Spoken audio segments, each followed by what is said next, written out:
আসলে আন্দোলন দিয়ে যেই সরকারের উৎপত্তি হয়েছে, তো সেই সরকারের যারা নিয়োগকর্তা আছেন তারা তো কথায় কথায় আন্দোলন করবে। তাদের মধ্যে এরকম চিন্তাভাবনা, ভাই কেউ মন্ত্রী হয়ে গেছে, কেউ এমপি পদমর্যাদার দিকে যাচ্ছে, কেউ এসপিডিসি দৌড়াচ্ছে, সেনাবাহিনী ধাবড়াচ্ছে, হ্যাঁ মানে একদম সেই লেভেলে আছে। তা আমরার দোষ কি? আমরা কি ভাগে কিছু পামু না? পামু। কিসের আইন টাইন দেশে, কিসের থানা পুলিশ? একদম সবগুলার বটাই ফেলমু। বৈষম্যবৃদ্ধি শিক্ষার্থীরা যদি এই ক্যারেক্টারে ঢুকে, তখন তো বোঝা উচিত যে পুলিশরে কোন রূপে আনা উচিত সামনে। আপনি বুঝতে পারছেন, পুলিশের একটা ঘন্টি পেয়ে গেছে মন্দিরের।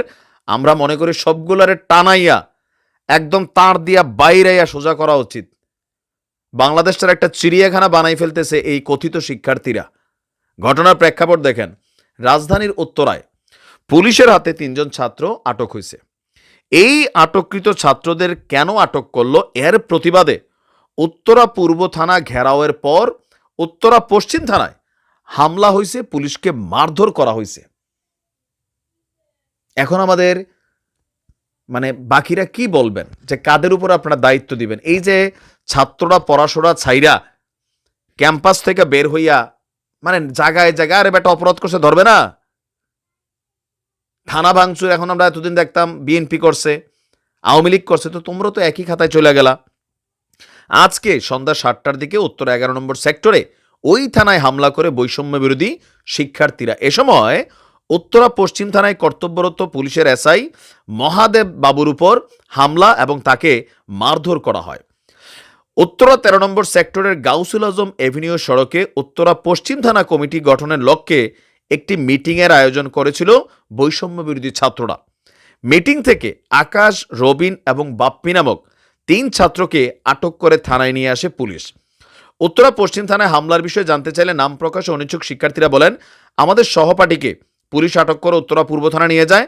আমরা জানতে পারি তখন 3 ছাত্রকে উত্তরা পশ্চিম থানা পুলিশ আটক করেছে এবং উত্তর পূর্ব থানা পুলিশের হেফাজতে রয়েছে। এতে ছাত্ররা খেপা যায় এবং থানায় ইটপাটকেল নিক্ষেপ করে, সেই সঙ্গে থানার গেটে হামলাও চালিয়েছে। অপরদিকে উত্তরা পশ্চিম থানা পুলিশ এবং পুলিশের গোয়েন্দারা বলছে যে ছাত্রদের সঙ্গে বৈঠকের এক পর্যায়ে উত্তরা বিভাগের উপপুলিশ কমিশনার রৌনক জাহান বিষয়টি স্বীকার করছেন। এখন তাদের সাথে আন্দোলনরত শিক্ষার্থীদের সাথে উত্তরা পূর্ব থানার কম্পিউটার ল্যাবরুমে আলোচনায় সেই পুলিশের আশা, মানে কি ভাই, একটা মব জাস্টিস এবং হরিলুট মনে শুরু হয়ে গেল দেশটাতে নাকি? রাস্তা ব্লক, কথায় কথায় আন্দোলন, আজকে এইটা কালকে সেইটা, মানে মানুষ তো ত্যক্ত বিরক্ত। পুলিশে কিভাবে ফাংশন করবে ডক্টর ইউনূসের এই সরকার? সবাই যদি পুলিশের সাথে এই আচরণ শুরু করে, যারাই ধরে নেয় তারাই থানা হামলা। এই কয়েকদিন আগে দিলাম যে বিএনপির একটা থানার থেকে ভাঙচুর লুটপাট করা নেতা ছোটাই নিছে, পরশুদিন দিলাম আওয়ামী লীগের একটা, আজকে দিলাম বৈষম্য বিরোধীর একটা। তাহলে কার থেকে কে ভালো? তোমরা আওয়ামী লীগ খারাপ, বিএনপি খারাপ আমরা জানি, তোমরা তাহলে কোথায় ভালো হইলা? তো তোমরা কি ছাত্রলীগের থেকে ভালো করছো? ছাত্র দলের থেকে তোমরা ভালো কাজ করছো? তোমাদের উপরে জাতি আস্থা রাখবে, তোমরা রাজনৈতিক দল করবা, তোমরা বৈষম্য বিরোধী করবা, নিজেরা দেশটার একটা বাপের রাজত্ব তৈরি করে ফেলছো।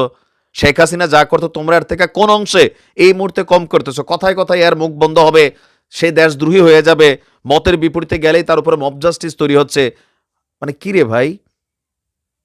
আইন আছে, তোমাদের দেওয়া সরকার আছে, এটাকে ফলো করতে হবে, সিস্টেম মানতে হবে, গায়ের জোরে সবকিছু। ওই যে ডিম পারে হাসে, খায় বাগদাসে, বিষয়টা হয়ে গেছে এরকম। এই বৈষম্য বিরোধী শিক্ষার্থীরা বাংলাদেশের চেহারা বদলাবে, এদের কারুর মধ্যে এখন আর এই ধরনের আস্থা মানুষের তৈরি হওয়ার সুযোগ আছে? এরা যা শুরু করছে, এগুলা একটা হতাশাজনক চিত্র আমরা দেখছি।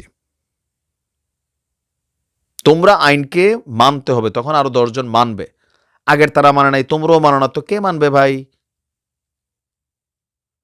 ভালো থাকুন।